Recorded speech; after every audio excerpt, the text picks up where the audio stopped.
All right, this is Jeffrey Crivero, and I'm conducting an oral history with Miss Zillersteen Bellamy. The interview is being conducted at the Sanford Museum in Sanford, Florida on Thursday, March the 12th, 2024. Miss Bellamy, thank you so much for speaking with us today. Would you please begin by just stating your name for us and telling us a little bit about where you're from and what life was like for you growing up? All right. My name is Zillersteen Bellamy. I was born right here in Sanford. I've never left Sanford. August the 10th, 1929. And my occupation, I have kept children. I have worked in the house, kept house for white people. The children have stayed in our house right there on 5th Street where I live at now. At night while my mother kept them while their parents went home. And we never had any problem. And I can remember some of them named now, Robert Gonzalez, and also Mr. Wally Phillips' son. He has a son that is a doctor, Dr. Phillips. He lived in Orlando. And my mother took in washing and ironing. And I started ironing. I don't know when I learned how to iron, but after I grew up, I had worked on the farm. I worked in Slavy, that's on the other side of Ovida, for A. Dudu and Son. I think they came from Czechoslovakia. And Andrew Dudu, that was the boss man in the field. Then in the wash house, it was his brother did that. And I had, after I worked for one man 14 years. And then I went in business myself on Sanford Avenue, 418 Sanford Avenue. For 20 years, I had a laundry and dry cleaning business. And I operated the theater also for a short period of time. And let me see what else I did. I liked to start skating at later years at the skating ring when black people wasn't supposed to go there, but we did it. And they was real nice to us. They made me feel like I was just as white as they was, and they was just as black as I was. We had a real nice. And Mr. Best, his daughter, taught us how to skate. The skate that you could skate and put on brakes and don't have to. And in our town, we didn't have nothing but dirt roads. We would skate and hit the dirt when we wanted to stop. But Sheila taught us how to put on brakes when you could skate.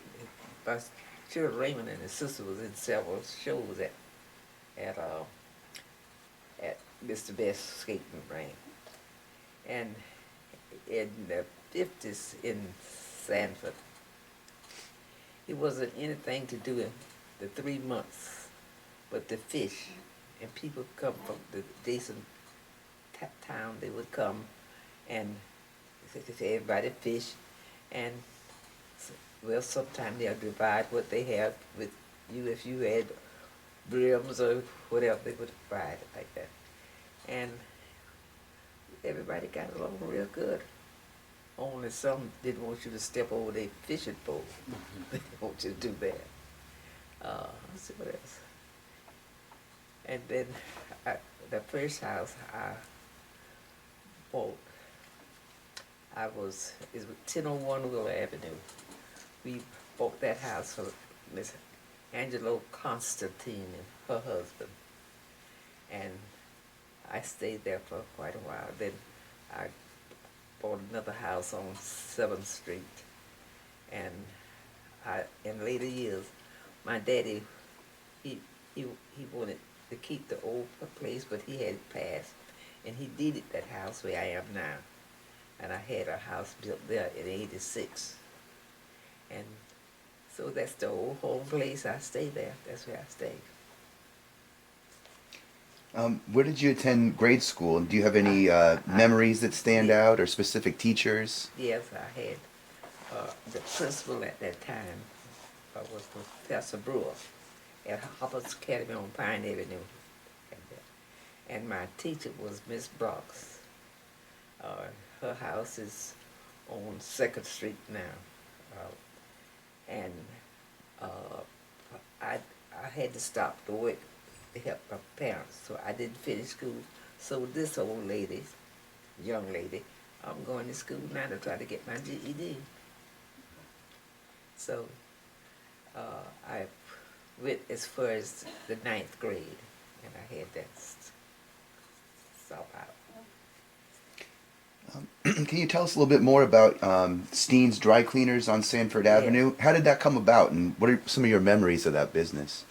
I ran it 20 years. I was working for Mr. Phillip, 14 years, and I wanted to go in business for myself.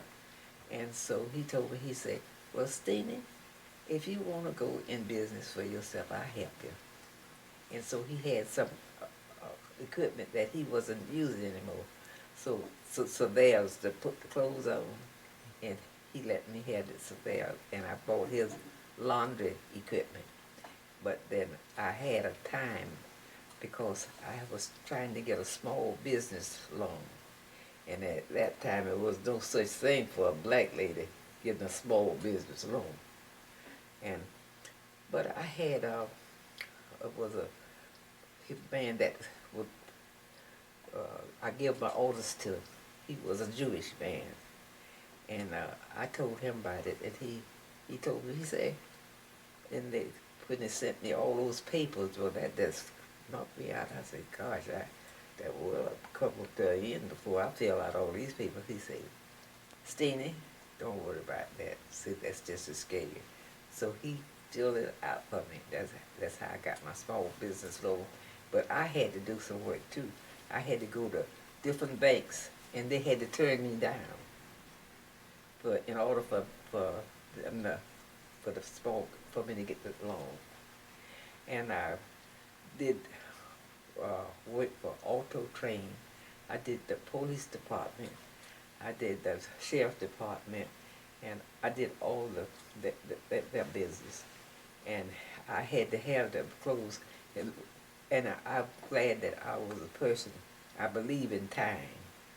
And because you had to have the Auto Train clothes ready on time, 5 o'clock in the morning, the trucks had to load those clothes out. So I was glad of that.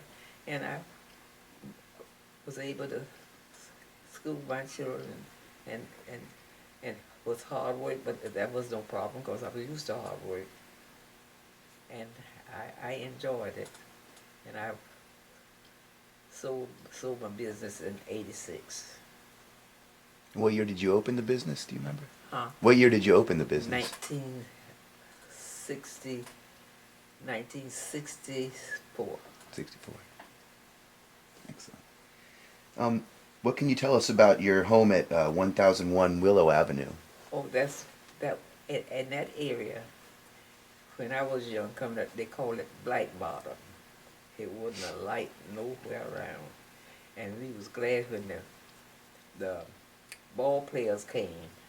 And at night when they cut those lights out, and we could see up to my house was just light up like town. And but all the people that was out there when I bought the place, I don't think we have one person, or if it's one, that's living now. All of them are dead, or either they have moved away.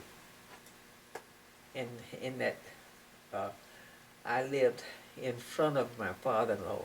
He lived back behind us, and he had a smokehouse. And I would go in there, and you could see the smoking that meat, how the grease would come off the meat. And we would have our little cook out there. Because he could build most anything my father-in-law could. What are some of your favorite memories of Georgetown? My favorite memories is we had a stove, Smiley stove, and he would keep that old-fashioned cheese in there. And and he would open 5 o'clock in the morning because the people would catch the trucks to go on the farm, and you could go to the Smiley store and get you something to fix for your lunch. Uh, so we had, and then we had wood yards then. Uh, of course, there was no such thing as a lot of people having electric stoves and gas stoves. That came out later.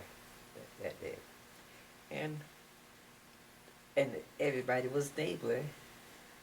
You you you didn't have too much of what we have now. Uh, everybody, you can't let your children be out because somebody will do something to them. But everybody looked out for your children, and the children could go. Of course, we had to walk to Crooms Academy, and you could. But when we got the bus to Silver Fleet, but the first bus we had, we paid 10 cents to go to school, and then, but you could when we had started the bus, the children could wait till the bus. You didn't have to worry about nobody going by there bothering them like they do now. And we didn't have no, in the school, you didn't have no security and all this in the school. What kind of security? We had the paramedic. That was security.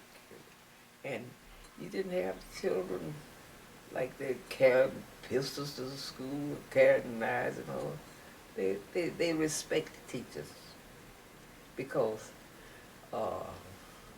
they, the mothers, they respect the children, teachers.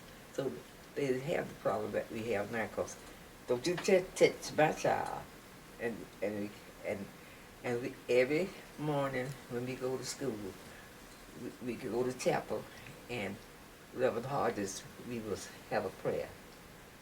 But now I guess it's against the law to pray in school now. But it's not against the law for those children to act up. They want to fight the teachers. And I never heard, well, I was a foster grandparent for a while too, that you respected your teachers. But now the children don't want to even respect their parents. So but I was so glad that I came up where and I did, and I was able to rear my children the way I did, because I haven't had to get Nan out of jail. And that make me feel real good. What inspired you to pursue your GED at Seminole College? Because I made sure that my children, I didn't want a child to have to work like I did. And I wanted all of them to get a good education. And after they got their education. And I know one thing, when I was in business for 20 years, if I had had a high school education and a person with education, if you apply yourself, you can live better. And that's what I even now, some people might say, why you want to go in business and you done run business 20 years? It's something I want to do to make me feel good. I know that if you get education and apply yourself, you can live better. That's why I wanted to get an education, because I couldn't school my children stripping salary. I couldn't have done that. And I wanted them to have a good education. And I was glad that the Lord blessed me to be able to do that. Is there anything else you want to add or expand on? Do you have any final thoughts for us? Well, one thing I can say that what I'm proud to know that for in different type of education work, you can do more than just be a teacher or just be a carpenter. You could now people are just people. If you apply yourself, if you want to fly, go take up aviation, fly on a plane, you can do it. And you have so much opportunity now if you will take it and apply yourself. That's what I would say. I would like to see more people. I won't just say like people, more people apply themselves. And this will be a better place to live. And we look out for one another. Well, Miss Bellamy, thank you once again so much for sharing your time with us and speaking with us today. Okay. We really welcome. appreciate it. You're welcome. All right, this has been Jeffrey Crivero with Miss Zillersteen Bellamy at the Sanford Museum on March the 12th, 2024.